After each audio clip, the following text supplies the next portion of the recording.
Après avoir présidé ce défilé qui commémore notre 63e accession à la souveraineté internationale, je suis habité par un sentiment de très grande satisfaction.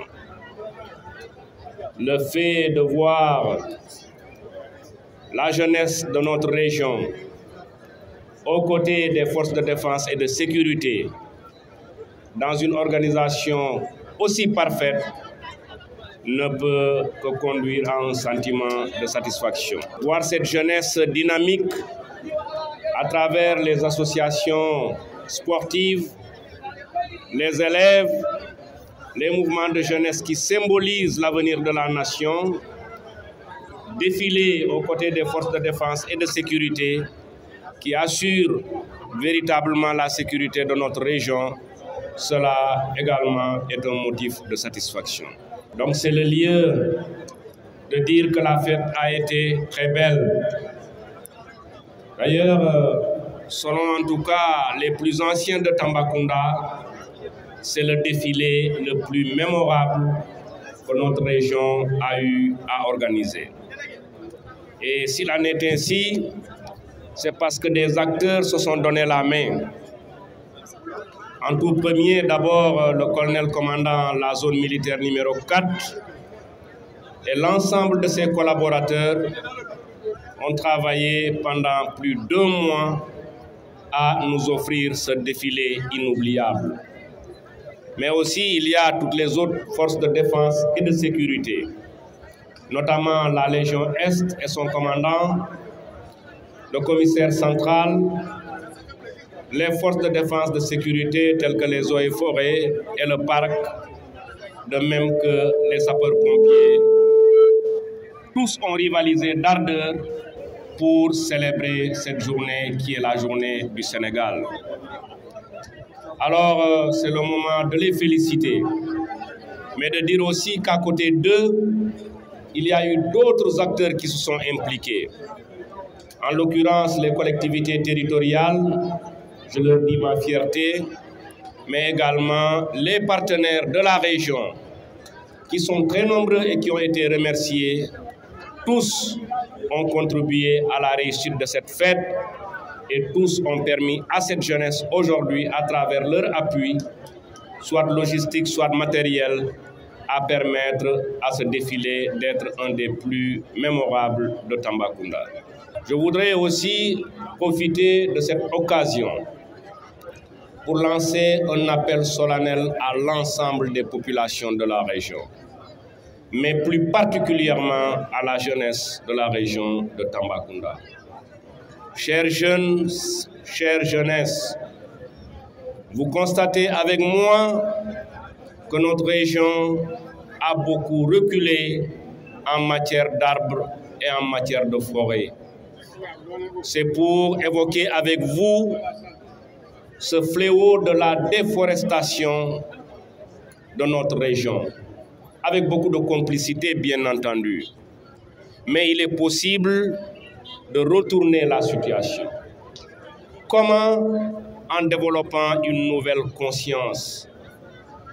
J'aurais souhaité qu'à côté des services de l'État, que chaque jeune dans sa maison se fasse le pari de planter et d'entretenir un arbre.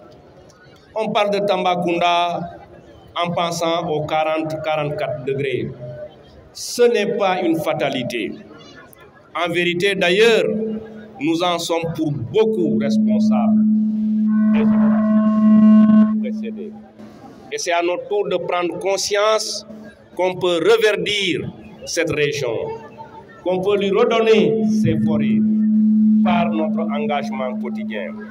En tout cas, pour les services de l'État, à savoir l'inspection régionale des eaux et forêts et les autres entités qui interviennent dans le cadre de l'environnement, nous allons maintenir les efforts. Aujourd'hui, ce que je souhaite, c'est que dans chaque domicile, le père de famille ou la mère de famille discute avec ses enfants ce soir à 20 h et s'engage dès demain à dire que dans ma maison, je vais mettre 2 ou 3 arbres et on verra dans 5 ans, 10 ans les résultats. En tout cas, c'est l'appel le plus fort que je souhaitais lancer aujourd'hui et je sais que nous pouvons gagner ce combat si nous acceptons de l'engager. Véritablement, je voudrais féliciter aussi le commandant de l'inspection régionale des eaux et forêts pour les efforts innombrables qu'il est en train de déployer en compagnie de ses collaborateurs afin de nous produire de nouvelles forêts. Vous voyez cette avenue Demba Diop. Je souhaite que Dieu nous donne longue vie. Il y a 3 ans, nous avons conduit une opération de reboisement. Nous l'avons suivi, nous l'avons protégé. Et vous voyez aujourd'hui que les arbres mesurent plus de 2 mètres. Et dans 10 ans, ce boulevard Demba Diop ressemblera aux grandes artères de Thiès avec des baobabs. Et ça, c'est vraiment une grande satisfaction. Vous savez aussi que c'est l'occasion d'exalter les partenaires qui se sont lancés dans la restauration de nos terres dégradées. C'est vrai qu'il y a beaucoup de projets qui interviennent dans la région, mais il y a des projets qui ont une importance pour l'avenir. Il y a moins de 2 semaines, nous avons conduit avec vous une tournée de développement dans le département de Bakel, qui était le département le plus agressé en termes de déforestation.